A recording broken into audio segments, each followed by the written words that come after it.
Well, hello everybody from the beginning of the year of our Lord 2024. Yes, it's the first podcast of the year, and today we are doing a deep dive on a certain cryptid or a weird spirit creature native to the Aegean island of Rodos.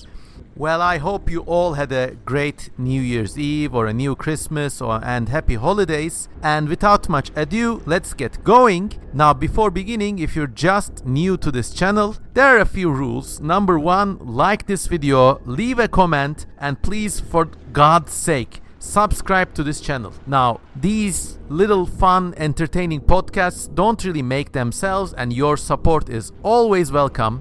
So if you visit patreon.com/cmkozeman and just subscribe for as little as $1 per month, it really helps me pay the bills and thus devote more time to arcane research and studies like this. And one of the unique things about this channel is that when I talk about things, basically most of the time, if not all of the time, I do primary research. That is to say, I dig into actual historic sources. I don't just regurgitate things from basically other parts of the internet and ship them into videos and expect to make an honest buck. No, this is an erudite and refined channel for eccentrics by an eccentric, and if you want to subscribe to this eccentric's Patreon, I would be very happy. On Patreon, you also get to see loads of paintings, creature illustrations, and sneak revelations from my books that nobody else gets to see. So, Patreon, do it! I wonder if just ordering you around like slaves is more effective. Well,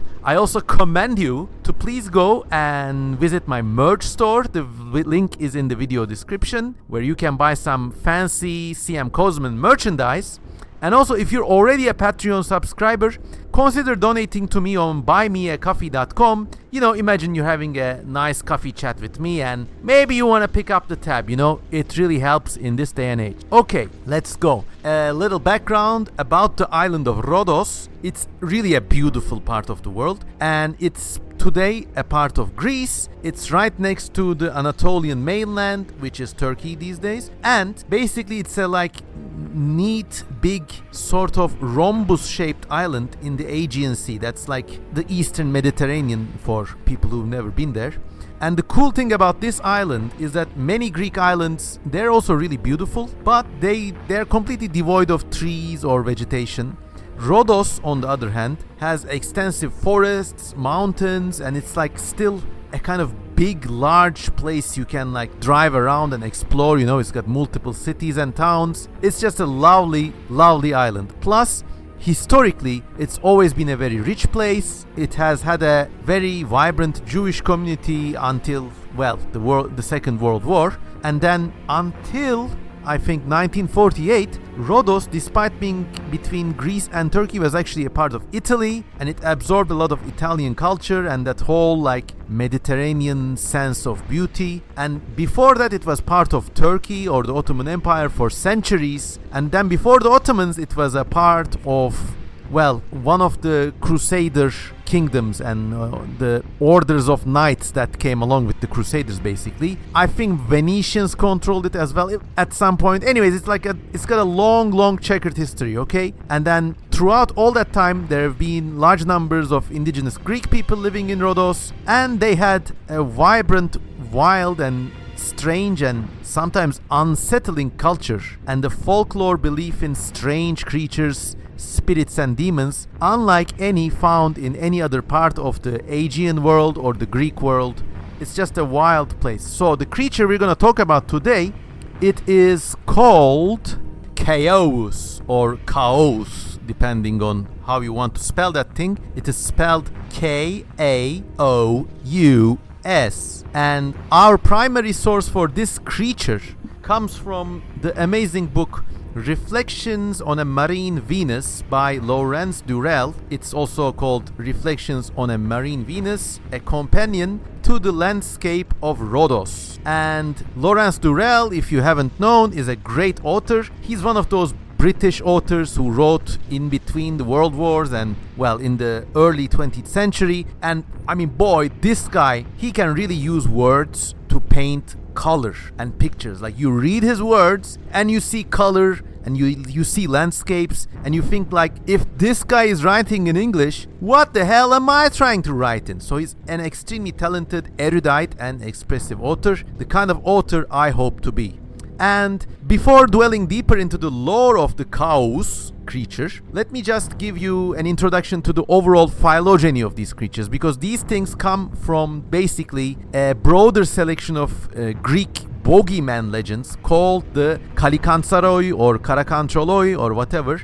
One of the many ways you can spell these creatures' names in Latin is the Kalikanzaros, which is Kallikanzaros, Kalikanzaros. And this is a broader grouping of boogeymen believed by Greek people, not just in the island of Rodos or even the Aegean, but believe it or not, there's a whole cousin grouping of these myths in contemporary northeastern Turkey on the Black Sea shore, near the provinces of Artvin, Rize, Trabzon and surrounding areas. People, even Turkish people, still speak of these spirits called Karakanjolos or Karakonjolos, or they come with similar names. But obviously, this is a clear survival of the Kalikantzaroi myth believed in by the Pontic Greeks, who until the early 1920s used to live there. Well, some say a lot of them just changed religion and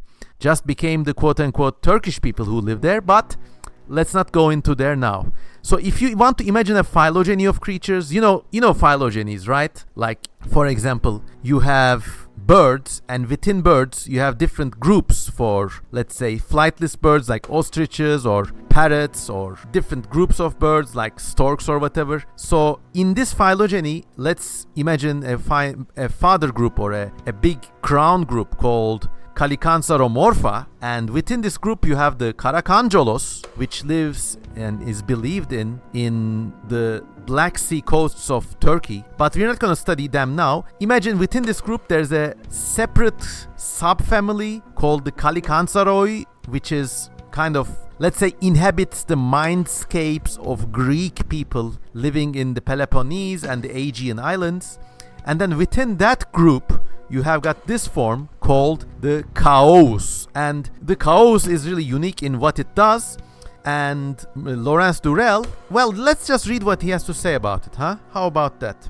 Alright, Rodos, like the rest of Greece, has clung to its belief in Pan, so the great god Pan, which was half goat and half man, and basically all about sex and getting it on. You also have some really amazing horror stories about the great god Pan by Arthur Machen, so Machan, okay.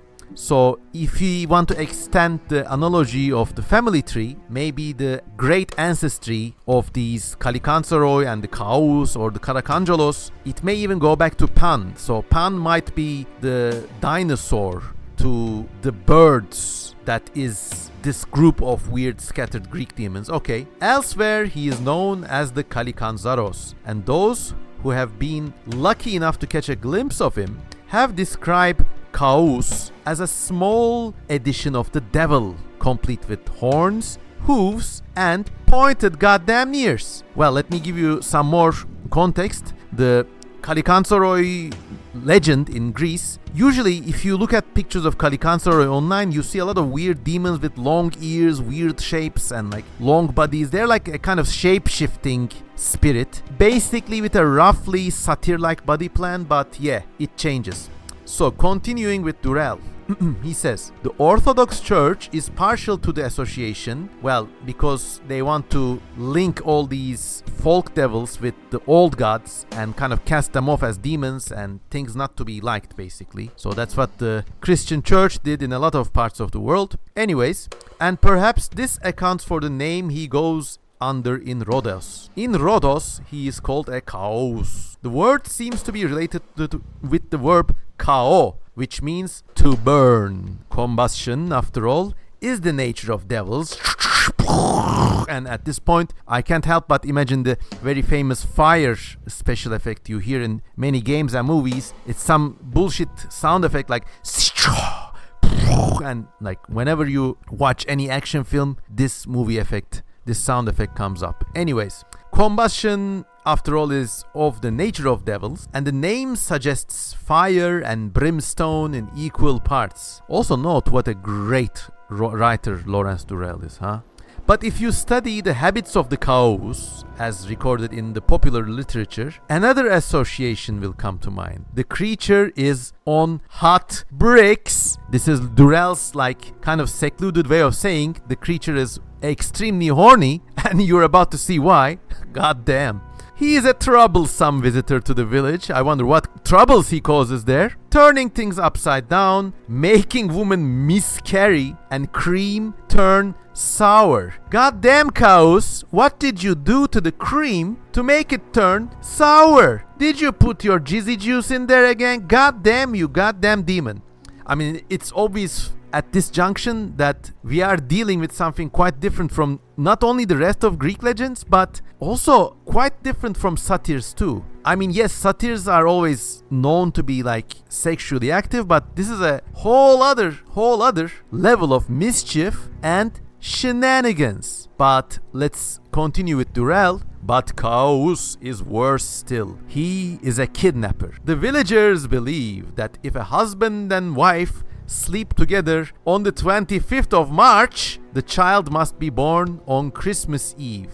And this child will inevitably turn out to be a KAOUS. Alright, so if you're on the island of Rodos around the 25th of March, oddly specific. I wonder what star sign that makes it. I don't know. But so if you're in Rodos and you're like, here, let's get it on here, be careful. Because your child is gonna be some sort of weird changeling or alien abduction thing that like makes women miscarry and like comes in the village cream and turns it all sour. God damn. Also note the associations between these things and the whole changeling myth in Middle Ages, and well, all around the world, not just the Middle Ages, all around the world, all throughout history, there are these legends of like these changelings which are not your child, but which are like some evil sorts of demon children that are not even really human, and like that's a fucking scary story. Now, for a long time, people have, let's say not people, but conspiracy theorists and UFO people have associated these changeling stories with maybe cases of alien abduction, because you know, aliens abduct people and they like put babies in them that they don't really want, and these babies are not even human. And obviously a common trend in UFO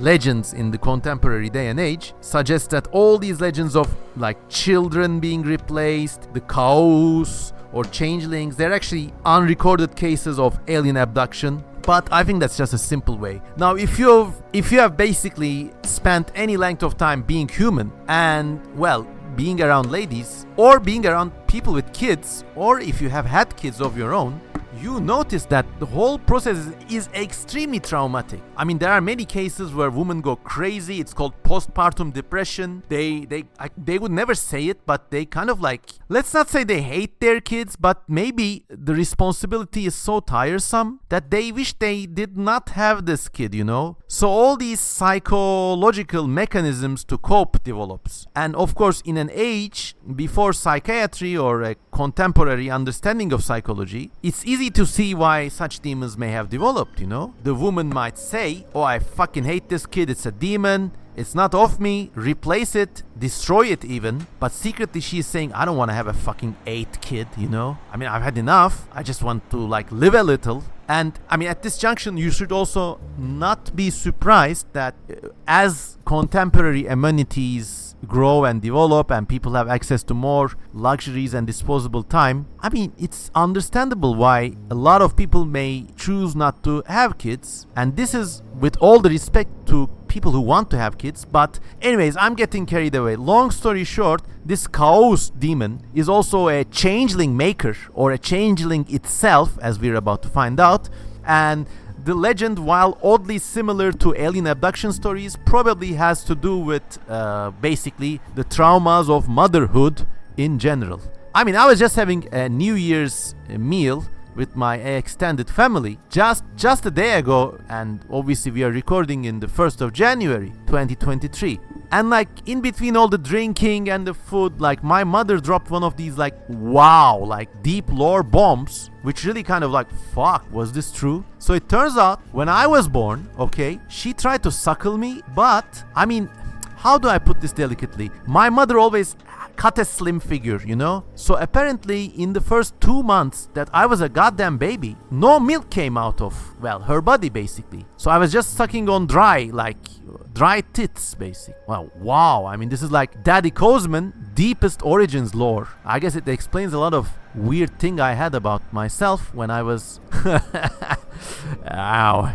Anyways, but so apparently my mom couldn't nourish me for 2 whole months, and I lost like half a kilogram. And then they suddenly realized it. I mean, she was suckling me, assuming that milk was coming out, but actually like a few drops came out, and then I was just running on empty, and I cried for entire nights. And she told me like she lay next to me and cried herself to sleep too. And goddamn, she told this in such a like brief business-like manner that I was like, fuck. And like, I mean, this day and age, I mean, I'm a child of the boomer generation, and let me just like drop here that me and my parents in these last few years, we haven't been seeing eye to eye on most matters, but still this revelation was like, I mean, really humanized the whole story for me. So anyways, I may have been a KAOUS or a changeling myself. I'm pretty sure I made my mother feel like that during those first few months where I wasn't getting enough nourishment and just crying myself out basically. God damn, what a revelation. Anyways, that got pretty Freudian pretty quick, didn't it? Well, but I mean, I'll tell you about it in another episode, peoples. But yeah. Anyways, I hope you had nice New Year Eve dinners too. Anyways, so do you think I'm a changeling or not? Let me know in the comments. If you think I'm a changeling, please let me know. You are a changeling, Daddy Kozman, and you can have my milk. So we can beat the algorithm, and the comments make things livelier for everybody concerned. Anyways, we have to do a lot of backtracking now, going back to Durrell and the legend of the KAOUS. Okay, if you get it on in the 25th of March, and the child must somehow be born on Christmas Eve, I don't know why. Now this child, well, I guess I'm not a KAOUS because I was born in the 18th of May. Goddamn Taurus, not a KAOUS, but a Taurus. I missed being a Gemini and being a complete nutcase by a few days, but okay, this child will inevitably turn out to be a KAOUS. What are the habits of the KAOUS? Well, it circulates mostly after dark, croaking over and over again. So this thing like is born of a weird sex union, and it just goes around the dark asking weird riddles. And here is the riddle it asks: feathers or lead? Feathers or lead? If I was to ask you oh, don't turn your wet eyes away from me. What will it be? Feathers or lead? What would you answer? But anyways, people who encounter a KAOUS and give the wrong answer find themselves suddenly jumped upon and seized. What does the KAOUS do to them? Well, the KAOUS, according to Durrell, mounts them like a horse and rides them at breakneck pace across the country, beating them with a stick, railing them hard. Gotta go fast, you know. You're suddenly walking around and a demon kid comes up, and it asks you feathers or lead. Kind of like that popular depiction of Pablo Escobar in that popular TV series Narcos, where he would ask, well, a more straightforward question: plata o plomo, which is silver or lead, which in Pablo Escobar's world meant, you want me to pay you off or you want to be killed? That's basically his deal. But it's actually worse with the KAOUS, because according to Durrell, the annoying thing about this demon is that the two of the possible responses to the question can either prove to be wrong or right, just according to how the KAOUS feels. So he's just fucking with you. Doesn't matter if you answer correctly, because there's no correct answer. God damn. I see so much of myself in this monster. Like, I don't know what I feel like, feathers or lead. And like, you think you're having feathers, lead, like, okay, feathers then. Just depends on how I feel like. You just came to my bad side, I guess. I don't know. according to some legends, a certain person named Basil of Kremasto, which Kremasto is a town in Rodos, by the way, was once taken for a ride in this manner. And the KAOUS doesn't only like rail you and like ride you super hard, it rides you supernaturally hard. Because according to this Basil of Kremasto, he says he met a KAOUS, he was just walking around, and the KAOUS appeared. "Oh, you skank! Why are you walking around like this in this time of the night? Will it be feathers or lead?" And he just thought like, "Oh, I'm fucked anyways. Feathers, who cares?" And the KAOUS must have been like, "Oh, wrong answer, laps!" And he started riding him really fast, but he rode him supernaturally fast because the guy says the KAOUS rode him all over Anatolia for the space of a night and then brought him back home. God damn, talk about the joyride. And for a sense of perspective, let me give you this much. Rodos, okay, is a large island. It's just off the Anatolian mainland. So if you're like enjoying a sunset in Rodos, you can see the horizon and it's actually a beautiful view. Towards the east, you see the tall mountains of Anatolia, Marmaris and the Muğla province rising like some fantasy landscape. I have been there, I've looked at that landscape, it's really beautiful. There's a time during sunset when the sea and the sky assume the same purplish pink color, and then very faintly in the distance, like some airbrushed, 1970s psychedelic purple painting, you see the mountains of Anatolia in bluish color. And according to this unbelievable story we just heard, the KAOUS rode this man all over Anatolia. And so we're talking about a distance of hundreds of kilometers, okay? Anatolia is not just the mainland, but apparently the guy's like, "There you go, you bitch," and like riding him really hard and fast, and they're going so fast, they're defying physics. It's almost like the spice in the Dune series. So in the space of one night, I don't know where he went to. He goes through Antalya, Ankara, Eskişehir, Bursa, Adana, take a little detour at Mersin, goddamn, go to Karaman, go to Van, Diyarbakır, Erzurum, Erzincan, go to, I don't know, Samsun, the Rize province, and maybe have a little sit down with the other distant relatives of the KAOUS, which were the Karakonjolos we just talked about. So they went wild. Now at this junction, I'm gripped with the possibility, like assuming this whole thing was real. Imagine if this thing was real in this day and age, people would actually be looking for these KAOUS beasts and like taming them like that.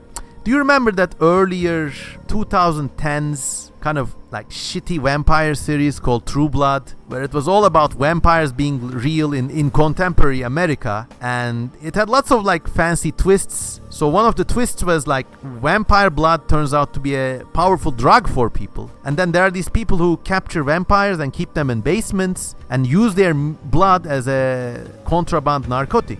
So in the same way, if the KAOUS was real, I bet there would be people going to Rodos, catching them, and actually like using them. Okay, I got a business trip in Santa Fe.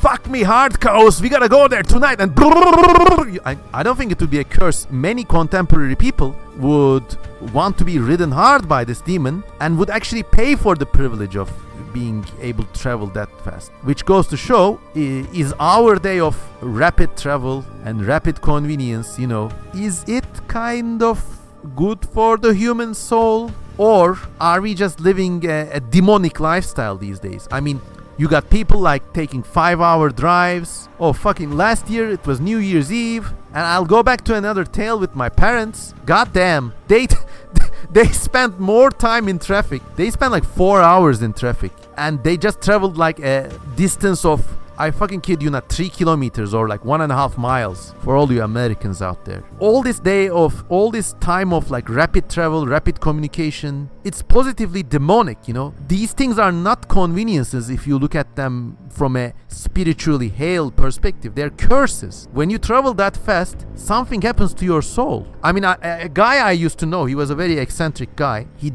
I met him like years ago, and he had just flown in from another city, or Germany actually. He had just flown in from Germany, and I was like, hey sir, how are you doing? I hope everything is good. And he's like, "Don't talk to me now, boy," he said. "My body is here, my spirit has yet to arrive." So he was so stressed out from this trip that his spirit had yet to arrive. Really, we are living in a contemporary age of monsters. I mean, don't you feel like you've been fucked by a devil when you take all these like all-nighters, all these like red-eye express? They even call it the red-eye express as if it's a badge of honor. All that fucking thing does is take days and weeks of your life. But anyways, I don't think anything should travel than a train or a like transatlantic liner. That's my adage, and I will die on this hill.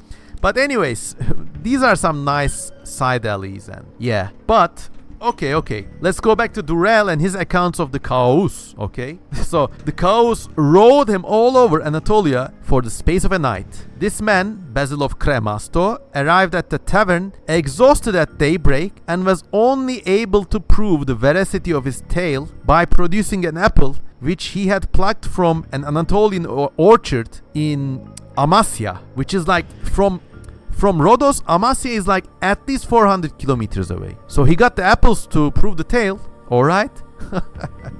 In the course of his night-long gallop. Oh my god. Man, this KAOUS guy really feels like a power top. That's all I'll say. Anyways.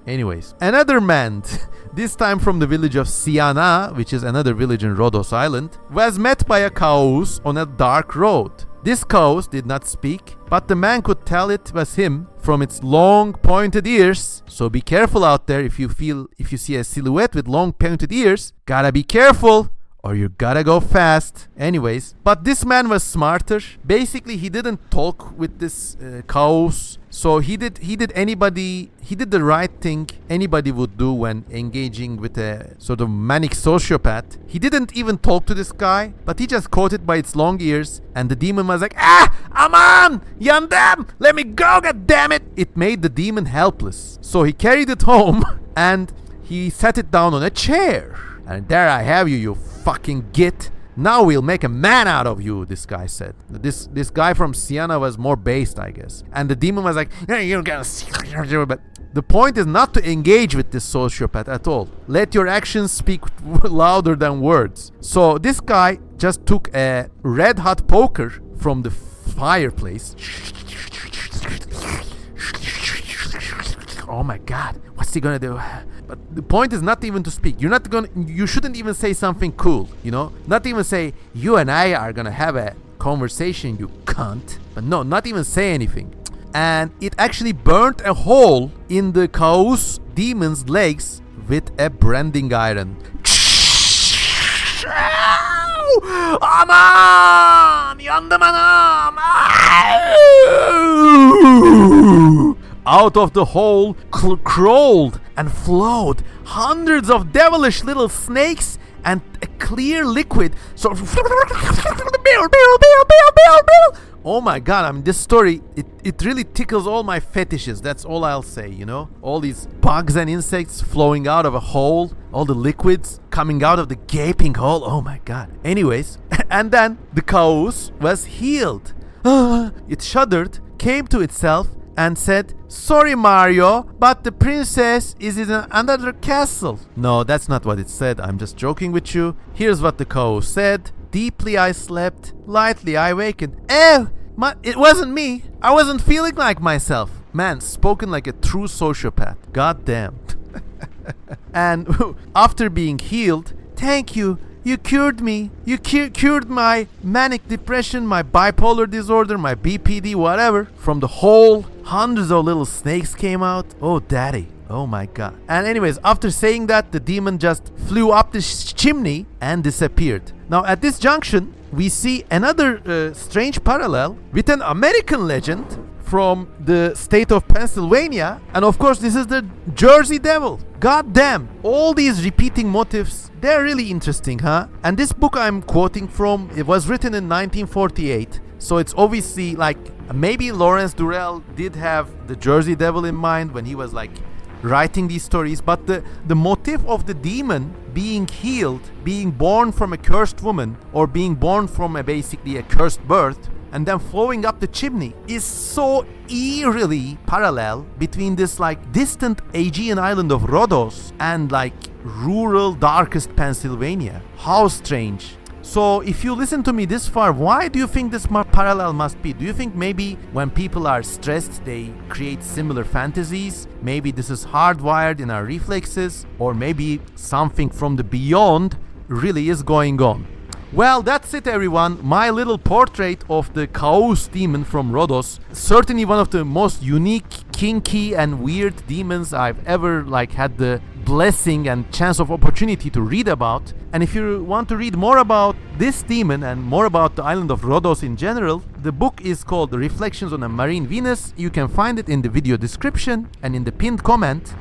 And if you listen to me this far, please mention in the comments, ride me hard all across Anatolia tonight, Kozeman Daddy, so I know that you have been listening. That's it, everyone. I hope you had a great New Year's Eve, and I hope, well, if you listen to this podcast later, I hope you have a great day wherever you are. Excuse my rude jokes, but I mean nobody no harm. I love you all. Goodbye.